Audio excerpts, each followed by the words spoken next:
जय श्री कृष्णा। राधे राधे। श्री शिवाय नमस्तुभ्यम। आज हम आपको आमल की एकादशी महात्म्य सुनाते हैं, जो इस प्रकार है। मानदाता जी बोले, हे वशिष्ठ जी, यदि आप मुझ पर प्रसन्न हैं तो व्रत की कथा कहो, जिससे मेरा कल्याण हो। वशिष्ठ जी बोले, हे राजन, सब व्रतों से उत्तम और अंत में मोक्ष देने वाला आमल की एकादशी का वर्णन करता हूँ। यह फाल्गुन माह के शुक्ल पक्ष में होती है। इस व्रत का पुण्य 1000 गोदान के फल के बराबर है। मैं आपसे एक पौराणिक कथा कहता हूँ। एक वैदिक नामक नगर में ब्राह्मण, वैश्य, क्षत्रिय, शूद्र चारों वर्ण आनंद पूर्वक रहते थे। उस नगर में चैत्ररथ नामक चंद्रवंशी राजा था। वह महाविद्वान तथा धार्मिक था।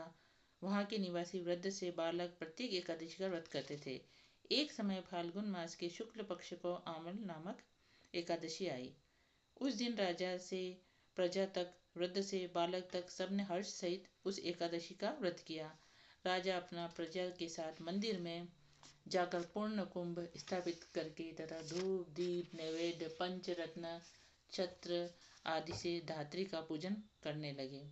वे सब धात्री की इस प्रकार स्तुति करने लगे, हे धात्री, तुम ब्रह्मा स्वरूप हो, तुम ब्रह्मा जी द्वारा उत्पन्न हो और सारे पापों को नष्ट करने वाली हो।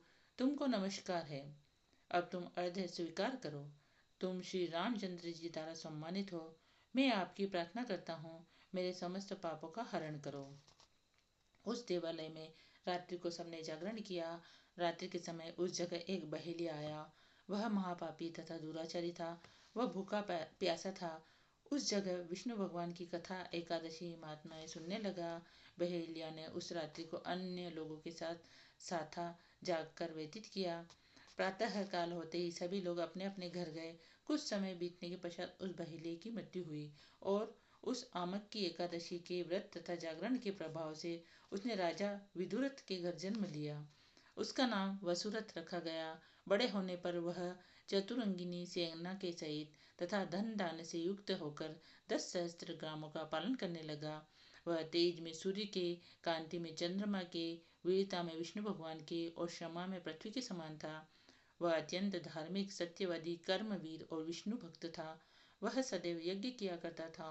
एक दिन वह राजा शिकार खेलने के लिए गया। देव योग से वह राजा रास्ता भूल गया। तब वह उसी वन में एक वृक्ष के नीचे सो रहा। उसी समय पहाड़ी मलेच्छ वहां आए और राजा को अकेला देखकर उस पर मारो मारो का शब्द करके टूट पड़े। वह मलेच्छ कहने लगी कि इस दुष्ट राजा ने हमारे संबंधियों को मारा है तथा देश से निकाल दिया है, अतः इसे अब अवश्य मारना चाहिए। ऐसा कहकर वह मलेच्छ राजा पर अस्त्र शस्त्र का प्रहार करने लगे। उनके अस्त्र शस्त्र राजा के शरीर पर गिरते ही नष्ट हो जाते और उसको पुष्पों के समान प्रतीत होते। उन मलेच्छों के अस्त्र शस्त्र उन पर उल्टा प्रहार करने लगे, जिससे वे मूर्छित हो गए। उस राजा के शरीर से एक दिव्य स्त्री प्रकट हुई, जो अत्यंत सुंदर तथा सुंदर वस्त्र तथा आभूषणों से अलंकृत थी। उसकी भकुटी टेढ़ी थी, आंखों से लाल लाल अग्नि निकल रही थी। वह मलेच्छों को मारने दौड़ी, समस्त मलेच्छों को काल की गाल में पहुंचा दिया। अब राजा जब जगा तब इन मलेच्छों को मारा हुआ देखकर सोचने लगा कि इन शत्रुओं को किसने मारा है।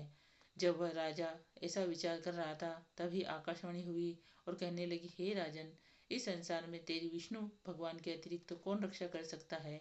इस आकाशवाणी को सुनकर राजा अपने नगर को वापिस आ गया और सुखपूर्वक राज करने लगा। महर्षि वशिष्ठ जी बोले, हे राजन, यह सब आमल की एकादशी के व्रत का प्रभाव था। जो मनुष्य इस आमल की एकादशी को व्रत करते हैं, वे सब प्रत्येक कार्य में सफल होते हैं और अंत में विष्णु लोक में जाते हैं। जय श्री कृष्णा। राधे राधे। श्री शिवाय नमस्ते।